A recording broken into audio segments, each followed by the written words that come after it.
Մենք լյուքսյո մատնահարդարման սրահում ենք, որը նախագծվել եւ իրագործվել է Tuto Design Studio-ի կողմից։ Խոսենք հենց նախամուտքից, reception-ից, որը մարմարի գեղեցիկ սպիտակ քարով է արված եւ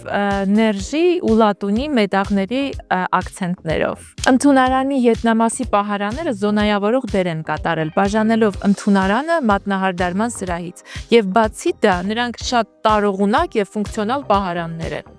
Այս կողմից, իսկ պահարանի ետնամասում ստացվել է շատ գեղեցիկ ցուցափեղկ լյուքսյո ընկերության արտադրանքի համար։ Ինչպես նկատեցիք, ամբողջ սրահում ունենք գծերի առկայություն եւ պահարանների վրա եւ բաժանարար դռների ապակիներն են գծավոր, որոնք իրենց առանցքի շուրջ պտտվելով բաժանում են ոտնահարդարման սրահը ընդհանուր սրահից։ Այստեղ խնդիր ունեինք, որ մեզ անհրաժեշտ էր, որ բնական լույս ներթափանցեր այս սրահ, բայց ներսը չերևար, թե ինչ է կատարվում։ Կարծում եմ այս ապակիները եւ այս իրենց դռները իդեալական կատարեցին իրենց աշխատանքը, ֆունկցիան եւ տեսքը։ Մասնագիտացված կահույք եւ տեխնիկա ընտրելու համար այցելեցինք Moskva Plastek ընկերություն, նրանք տարիներ արտադրում են հենց գեղեցկության սրահների համար կահույք եւ տեխնիկա։ Ընտրեցինք այս բազմոցը, որը բազմաֆունկցիոնալ է, որի միջոցով ապահովում է հարմարավետություն եւ հաճախորդի համար եւ մատնահարդարի համար։ Ընտրեցինք եւ կաշվի գույնը համադրելով մեր ամբողջ ինտերիերի դիզայնի հետ։ Հավելյալ լույսի համար նախագծեցինք այս գեղեցիկ լույսերը, որը իրագործեց Արմենը մետաղագործ ոսկերչական ճշգրտությամբ։ Ինչն էլ աշխատում է ծանրոցով, որը շատ ավելի ֆունկցիոնալ եւ հարմարավետ է սարքում նորից մեր մատնահարդարի աշխատանքը։ Ոտնահարդարի աշխատանքն էլ հեշտացնելու համար նախագծել ենք հատուկ սեղանիկ, որտեղ կարող է տեղավորվել ամբողջ տեխնիկան, անհրաժեշտ պարագաները եւ նա շատ հեշտ տեղափոխվում է սարքելով մատնահարդարի աշխատանքը հարմարավետ եւ էսթետիկ։ Իսկ հաճախորդի հարմարավետության համար ունենք երկու սեղան, մեկը հյուրասիրության համար, իսկ մյուսն էլ պայուսակը տեղադրելու նպատակով։ Իդեպ ուշադրություն դարձրեք այս գեղեցիկ կամարների, որից ունենք նաեւ երկրորդ հարկում։ Ուզում եմ ձեր ուշադրությունը հրավիրել նաեւ այս պատին,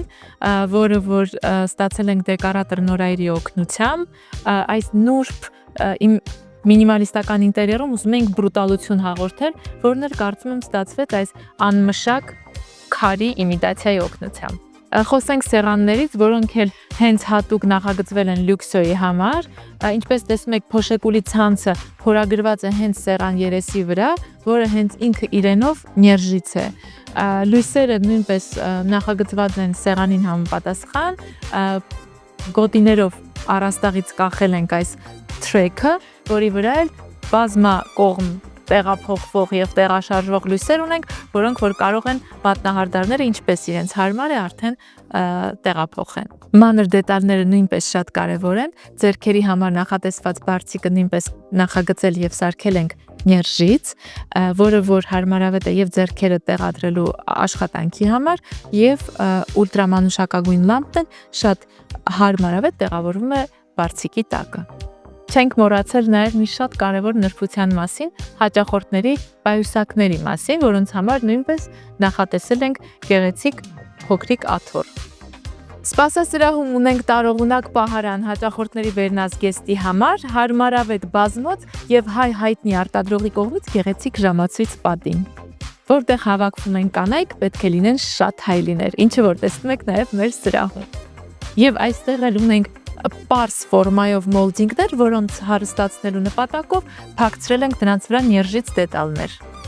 Աստիճանավանդակի լուսավորությունը չուզեցինք ստանդարտ առաստաղից ինչ-որ լուսատուներ կախել, այդ նպատակով ընդհանուր սրահի գծային ոճը շարունակելով պատի մեջ ներկառուցեցինք նուրբ գծային լույսեր։ Այստեղ եւս տեսնում ենք մեր յուրահատուկ կամարը եւ ծանրոցով աշխատող հավելյալ լույսերը։ Ապակուց այն կողմ ունենք VIP սրահը, որին անհրաժեշտ էր ավելացնել մի քիչ ավելի շատ տարածք։ Ավելացնելով տարածք մեր մոտ այս սրահում առաջացան խորշեր, որոնք էլ մեր մոտ դարձան գեղեցիկ նյութերի ցուցափեղկ։ VIP սրահը ընդհանուրից առանձնացրեցինք ներժի պրոֆիլներով ապակիով եւ վարակույրներով, որոնք անհրաժեշտության դեպքում կարող են փակել եւ լիովին առանձնանան ընդհանուր սենյակից։ VIP սրահը նույնպես հագեցած է եւ անհրաժեշտ անհրաժեշտ տեխնիկայով եւ կահույքով։ Այստեղ կարողացել ենք համատեղել եւ ոտնահարդարումը եւ մատնահարդարումը եւ ապահովել լիարժեք առանձնացում ընդհանուր սենյակից։ Սպասարկման եւս մեկ սրահ, որտեղից հաճախորդը սպասարկվելու ընթացքում կարողանում է վայելել գեղեցիկ տեսարան դեպի Սարյան փողոց։ Այս սրահի բրուտալությունն էլ փորձել ենք ապահովել բետոնի պատով, որի մեջ ներկառուցել ենք գծային լույսը, որն էլ շարունակում է առաստաղի ռեյսային լույսերի ուղղությունը։ Երկրորդ հարկի մատնահարդարման սրահը նույն ոճով է արված, առանձնահատկությունը միայն մատնահարդարների մեջքի ետևի պատը ձևավորել ենք այստեղ wall deco-ով, ունենք թաքստոց պահոց եւ ֆիրմային նշանն էլ փակցված է ներշի պատի վրա։ Ուզում եմ շեշտել եւս մեկ շատ կարևոր նրբություն։ Յուրաքանչյուր նորարարություն ենթադրում է ռիսկեր եւ հնարավոր է նաեւ հավելյալ ծախսեր, որին որ պետք է պատրաստ լինի հաճախորդը։ Այս պրոյեկտի համար կարող եմ ասել, որ պատվիրատուն շատ ինտուզիազմով էր վերաբերվում բոլոր նորարարություններին։ Օրինակ, ներժ մետաղի արկայությունը բավականին շատ ինտերիերում, որը գիտենք, որ մատչելի չէ, բայց այն կատարեց եւ արդարացրեց եւ էսթետիկա, եւ ֆունկցիա, եւ իմ եւ պատվիրատուի սպասումները։